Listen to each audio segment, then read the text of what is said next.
लोगों को जिनका नाम पूछकर और मुसलमान नहीं होने के नाते पर उनको गोली मारकर कत्ल कर दिया गया, मैं ताज़ियत पेश करना चाहूँगा मौलाना इकबाल को, जो पूंछ के मदरसुल ज़ियाउल उलूम के मुदर्रिस थे। उस 5 साला लड़की मरियम को, जिसको पाकिस्तान की शेलिंग में उसका पेट फट गया, मैं ताज़ियत पेश करना चाहूँगा मैडम जैन अली और उर्वा फातिमा, इन दो जुड़वा भाई बहनों को जिनकी उम्र 14 साल थी, लांस नायक दिनेश कुमार को, बीएसएफ के सब इंस्पेक्टर मोहम्मद इम्तियाज को। मैं शुक्रिया अदा करना चाहूँगा कश्मीर की आवाम का कि उन्होंने पहलगाम के वाक़े के बाद मस्जिदों से ऐलान किया मजम्मत का, बगैर किसी के बोलने पर रोड पर निकलकर उन्होंने पाकिस्तान से आए हुए दहशतगर्दों की मजम्मत की। मैं मुबारकबाद देता हूं हमारी मुसल्लह अफवाज को कि उन्होंने एक अजीम कुर्बानी पेश की और बहादुरी के साथ ऑपरेशन सिंदूर में भारत को कामयाबी दिलाई। मैं मुसल्लह अफवाज ने पहले 9 दहशतगर्द ठिकानों पर उनको निशाना बनाया और सबसे मेरी नज़र में जो दहशतगर्दी के दिल पर हमला हुआ वो भावलपुर का था और 6 एयरफील्ड, 3 हैंगर और 2 रनवेज को हमने तबाह किया। बाद में ऑपरेशन सिंदूर की कामयाबी की एक अहम वजह यह थी मैडम कि मुल्क में इत्तेहाद और इत्तेफाक पैदा हो गया था, एक यूफोरिया पैदा हो गया था, मगर अफसोस कि हुकूमत ने उसका फायदा नहीं उठाया। मैं आज भी कह रहा हूं, जिम्मेदारी के साथ कह रहा हूं कि पाकिस्तानी फौज, पाकिस्तान की आईएसआई, पाकिस्तान का डीप स्टेट, उनका हयाती मकसद ये है कि हमेशा भारत को कमजोर किया जाए और अगर हमको इन ताकतों को कमजोर करना है तो देश में इत्तेहाद और इत्तेफाक को बरकरार रखना पड़ेगा। अगर हम बुलडोजर के जरिए या फिर लिसानी जबर के जरिए या मजहबी फिरका परस्ती के जरिए अक़लियतों को निशाना बनाएंगे तो हम खुदा ना खास्ता उन पड़ोसी मुल्क के दहशतगर्द तंजीमों को कहीं कामयाब ना हो जाए। मैडम, मैं आपके सामने ये भी कहना चाहूंगा कि इत्तेहाद और इत्तेफाक इस मुल्क में जब मजबूत होगा तो हमको बैनुल अक़वामी सतह पर दिखाने की जरूरत नहीं पड़ेगी। मैं आपकी तरफ से हुकूमत से चंद सवालात करना चाहूंगा कि वजीर आजम ने कहा कि खून और पानी एक साथ नहीं बह सकते, आतंकवाद और बातचीत एक साथ नहीं हो सकती। तो मेरा सवाल आपके जरिए से वजीर आजम और हुकूमत से यह है, फिर जिन इंसानों को बैसारा की वादी में मारा गया था, क्या आपका जमीर इस बात की इजाजत देता है कि आप ट्रेड बंद कर दिए, पाकिस्तान का एयरक्राफ्ट हमारे एयर स्पेस में नहीं आ सकता, उनकी कश्ती हमारे पानी में नहीं आ सकती, ट्रेड खत्म हो चुका है डायरेक्ट इनडायरेक्टेड, आपका जमीर जिंदा क्यों नहीं है?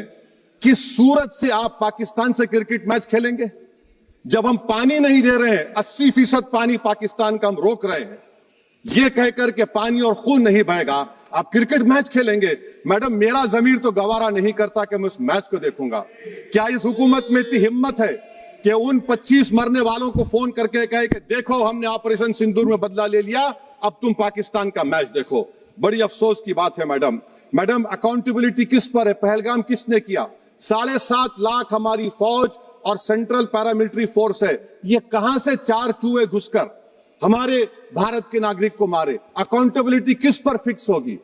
एलजी पर फिक्स होगी तो एलजी को बरतरफ करिए, आईबी पर आती है तो एक्शन लीजिए, पुलिस पर आती है तो एक्शन लीजिए, मगर आप ये समझ रहे हैं कि ऑपरेशन कर दिया और हम खामोश लोग भूल जाएंगे। अकाउंटेबिलिटी फिक्स करना पड़ेगा। मैडम, डिटरेंस आपकी क्या है?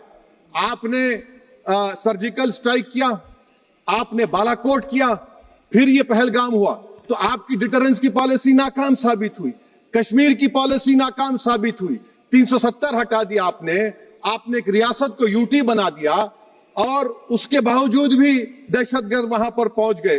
तो और अफसोस मुझे इस बात का होता है मैडम कि पाकिस्तान को हम जानते हैं, पाकिस्तान और इजराइल इस पूरी दुनिया में एक फेल्ड स्टेट है और पाकिस्तान के आर्मी चीफ को, जिससे हमारे स्ट्रेटेजिक रिलेशनशिप है, जिसको अपना दोस्त कहते हैं, उस देश का प्रेसिडेंट उस शख्स को बुलाकर खाना खिलाता है अपने साथ जिसके भाषण से हमारे लोग मारे गए थे। तो क्या आपकी खर्जा पॉलिसी कामयाब हुई? आप देख लीजिए। अच्छा, हमारे देश में एक ऐसी तंजीम है जिसका वजूद नफरत की बुनियाद पर और मजहबी अज़वियत को फैलाने के लिए बनाया गया। उनको तकलीफ है सेकुलरिज्म से, सोशलिज्म से, मगर हमारे संविधान के प्रियम्बल में लफ्ज सॉवरेन है। सॉवरेन का मतलब यह है कि हम खुद मुख्तार हैं, हम हाकिम आला हैं, हम अपने मुल्क के मुकद्दर का फैसला करेंगे। एक गोरा व्हाइट हाउस में बैठकर भारत की सीज फायर का ऐलान करेगा, यह आपका नेशनलिज्म है। अफसोस होता है मुझे सर। मैडम मैं आपसे पूछना चाह रहा हूं कि अगर एक चचा सैम ऐलान कर रहे हैं तो हमारी फौज पर क्या असर पड़ा होगा, हमारे उन पायलटों पर क्या असर पड़ेगा जो नहीं मालूम कितनी ऊपर आसमानों पर भारत की हिफाजत कर रहे हैं। वो नेवी का सिपाही जो समंदर में खड़ा हुआ है, उसको यह नहीं मालूम हो रहा है कि मेरा प्रधानमंत्री ऐलान नहीं किया, एक गोरे ने ऐलान किया। बड़ा ये आपके कैसा होगा ये। मैडम मेरा सवाल हुकूमत से यह भी है कि हम कोई एडवर्सेरियल कंट्री नहीं है अमेरिका के लिए, हम दोस्त हैं, स्ट्रेटेजिक रिलेशनशिप है। क्या क्या एग्रीमेंट हमने साइन नहीं किया, तो क्या ये दोस्ती निभा रहे हैं? मैडम मैं हिस्टोरिकल एग्जांपल दे रहा हूं, क्रुश्चेव और टीटो। क्रुश्चेव ने दबाव डाला, टीटो ने कहा मैं नहीं मानता, मैं नैम ज्वाइन करूंगा। मैडम फ्रांस और यूएसए, डिगोल को जब यूएसए ने दबाव डाला तो डिगोल ने कहा कि तुम दोस्त हो मगर हमारी खारिजा पॉलिसी आजाद ना है। मैडम वहीं पर आप देखिए गुजराल साहब, जिसको कहते सबसे कमजोर थे, वजीर आजम थे, उन्होंने बहादुरी का मजारा किया, रिफूलिंग करने नहीं दिया। वियतनाम 20 साल यूएसए से लड़ा मगर झुका नहीं, और हम उनको बोल भी नहीं पा रहे। हम तो कोई दुश्मन मुल्क तो नहीं है अमेरिका के, ये आपको समझने की जरूरत है। और मैडम यहां पर वजीर खारजा ने कहा वो चीन गए, डिप्टी चीफ ऑफ स्टाफ ने कहा कि चीन के इक्विपमेंट एक लाइव लैब था हमारे उनके लिए। क्या आपने कहा चीन को कि तुमने क्यों दिया पाकिस्तान को हथियार? आप नहीं कहे। और मैडम आप जानते हैं कि रक्षा मंत्री ने कहा कि स्विफ्ट एंड प्रोपोर्शनेट। तो फिर जो इंडोनेशिया मिलिट्री अटैचे ने कहा कि हमको कहा गया मत मारो, हम सेल्फ डिफेंस में भी नहीं मार सकते थे पाकिस्तान को। और अगर आप ट्रंप के बयान को गलत कह रहे हैं कि 5 एयरक्राफ्ट नहीं गिरे, मैं यकीन करता हूं आपकी बात का। आप हमारे पायलट्स को कमेंट करिए ना, हमारे पायलट्स को कमेंट करिए कि हम अपने पायलट्स की तारीफ करते हैं, आप वो भी नहीं करना चाहते। मैं हुकूमत से जानना चाहता हूं मैडम कि क्या फ्रांस ने हमको सोर्स कोड नहीं दिया जिसकी वजह से हमारे एयरक्राफ्ट को क्या नुकसान हुआ? अब मुस्तकबिल में आप हथियार खरीदेंगे तो क्या आप सोर्स कोड हासिल करेंगे? और मैडम मैं आपको बताना चाह रहा हूं, मेरे सवाल का जवाब हुकूमत दे। हमारे पास सैंक्शन जो स्क्वाड्रन है 42 है, 60 साल के बाद सिर्फ 29 काम कर रहे हैं। पाकिस्तान के पास 25 हैं, चीन के पास 50 से ज्यादा हैं। 11 साल से आप सरकार में हैं, सबमरीन नहीं है, थर्ड एयरक्राफ्ट कैरियर कहां पर है आप बताइए।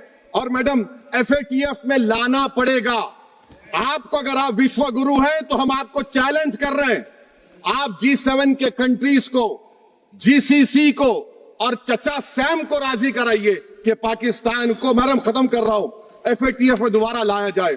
मैडम ऑल पार्टी मीटिंग हुई, देखिए कितना कॉन्ट्रडिक्शन है केंद्र सरकार में और स्टेट सरकार में।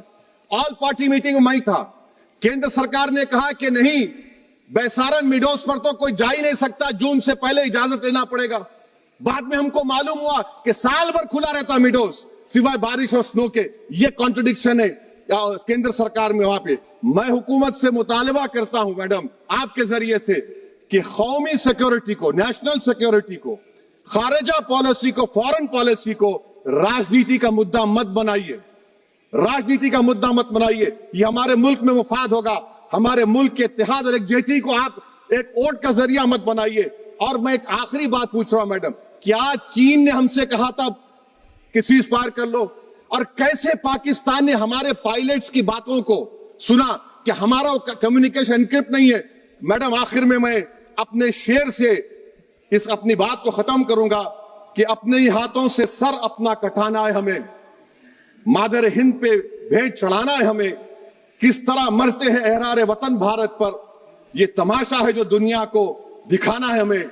ये मैं भारत की उस बहादुर फौज के नाम पे करता हूं, मुसल्ह फौज के नाम पे करता हूं। ये शेर कहने वाला कोई बीजेपी का नहीं था, ये शेर कहने वाले का नाम शेर था, शहीद अशफाकुल्लाह।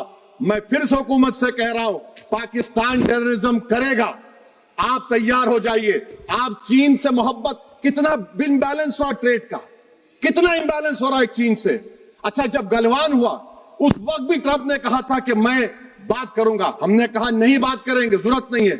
आज ट्रंप हमारे से पहले बोलता है इज्जत नफ्स भी कोई चीज होती है, इख्तिदार में कोई यहां रहेगा कोई वहां रहेगा, मगर इख्तिदार में इकबाल होना चाहिए। बदबख्ती की बात यह है कि आपने इकबाल को खो दिया। बहुत बहुत शुक्रिया।